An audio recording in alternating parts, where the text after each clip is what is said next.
Howdy, Banger pals. Blayne Smith welcoming you to another Overkill Reviews, Bangers Weekly metal review show. And this week, I get a special treat. I get to talk about one of my favorite bands ever. Come on.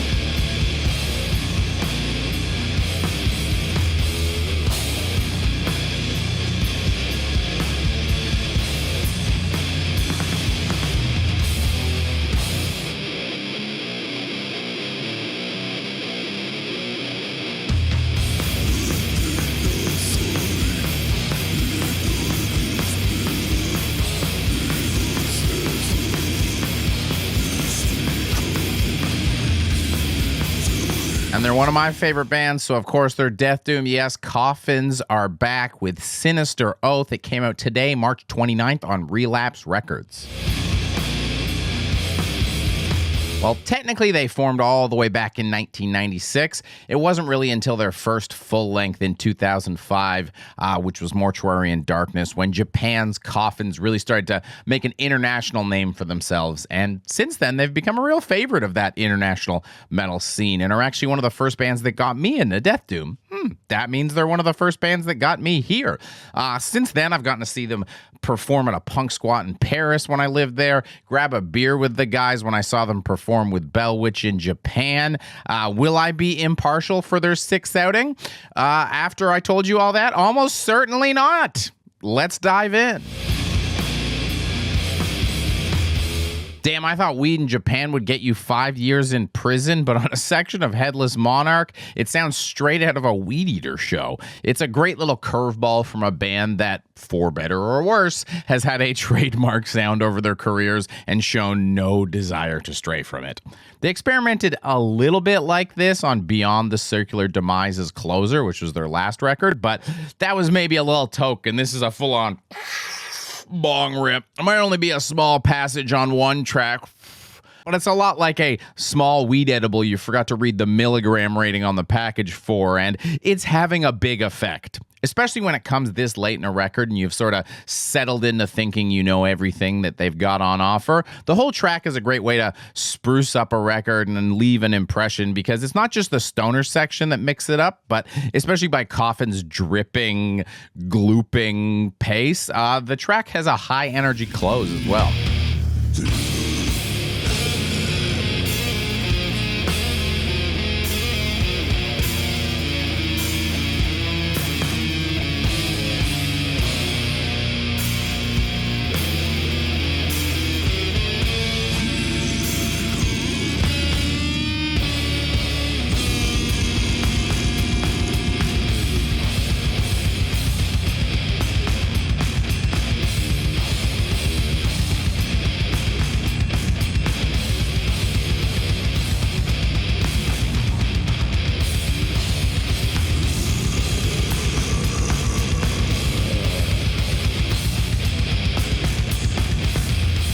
More surprisingly is that this isn't even the only spot where Coffins be picking up the pace on the thing. While their trademark lurch makes up the bulk of the album, this also has to be the fastest overall record from the band when you consider all these quick little blasts here and there. It lets you know that right out of the gate too with intro track BTCD. It's an instrumental blast, and I remind everyone once again, a correct way to open an album, you know, with a little sample of the music you play to get me excited, as opposed to some random sound effects you cobbled together as you cut around the audio jungle watermark. Anyways, the record is full of punk energy and makes me want these guys to make a crust side project, but it's primarily coming on the tracks towards the nose and tail of the ship, and the center is where things start to kind of bow more and get back to that crawling pace.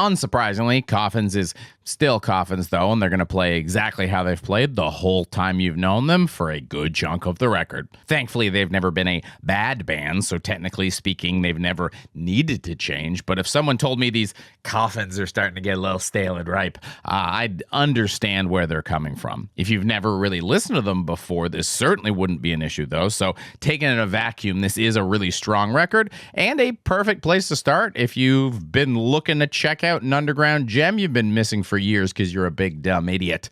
The only major misstep is a 9-minute plod just dropped in the middle of the record. It's got a little going on and again stonery passage in the middle and some heaviness to close it out. There just isn't really anything of note that happens in the slower selections that make up the overwhelming bulk of the song, which is a shame because if you cut it out, you'd have a 8-track collection of some of Coffin's strongest material to date. One track being a whiff wouldn't be the end of the world, but it's just so long that it's basically 2 weak songs, so that whiff just got you full punished combo to the wall with wall break. Have you been playing Tekken 8? I sure have. Been bouncing back and forth between Shinryu and Tenryu ranks right now, so if you want to get some matches in, let me know down below. The real shame is this is Coffin's 25th anniversary record, and it really shows. It's easily the most professional package they've put out to date. The album cover by the great Axel Herman goes crazy, and it's on an amazing shirt, too. The production is great, shedding that underground fuzz they've had for years for just a supernatural feel. Great bass tone, fun effects on some of the oogs, and just drums that would even get this fucking guy's seal of approval. Look, I know that's a really obscure joke, but if you know, you know. There's even a little professional touch in the weak track because it comes right smack dab in the middle, and the most exciting tracks open and close the record. They even made a full album experience too. This is just a really great product, except the one thing that I don't like. Be almost like dropping an ad right in the middle of a video to just make you go, oh, I don't want to go to a website and learn engineering concepts. The good news is you don't have to. All you need to do is go to Patreon and toss us $5, and then I don't need to sell you anything here besides what you came here for. And over on Patreon, we got a bunch of fun stuff going on. There's this new t-shirt, and I'm making a new weekly video over there. Mini reviews, tip sheets, show recaps, merch showcase, just a bunch of fun stuff. I'm poorly editing them in Adobe Premiere myself, so there's some fun jankiness to it. I think you'll have fun. And hey, if you just want more of me talking for hours on end, twitch.tv/metalcomedy. Every Sunday, I research the Metal Monthly video live on Twitch. It's really fun. You get to hear a bunch of great records that are coming out and a bunch of terrible records that are coming out. Coffins are a band I love. Yes, they can be repetitive, but I'll never get tired of their oogs, no matter how many times I hear them. And you do hear them a lot on this record, so good news, oog fans. This does feel like a really strong attempt from a band to put out a record that they can feel lives up to their decades of reputation. If only I could get out the scissors, it would have been 10s across the board. The overall feeling the album leaves me with, though, is one that I do want to go back. And it's great to have Coffins look and sound this professional. So I'm giving it 4 out of 5 Oni skulls. I'm happy. What more can I ask for? You can ask for a bit more, though, because of course there's shout outs to close out every video. I got 3 more records for you that you might want to check out of the death metal but fused with other stuff kind of persuasion. First, Endless Lost, traversing the mephitic artery on Nuclear Winter's records.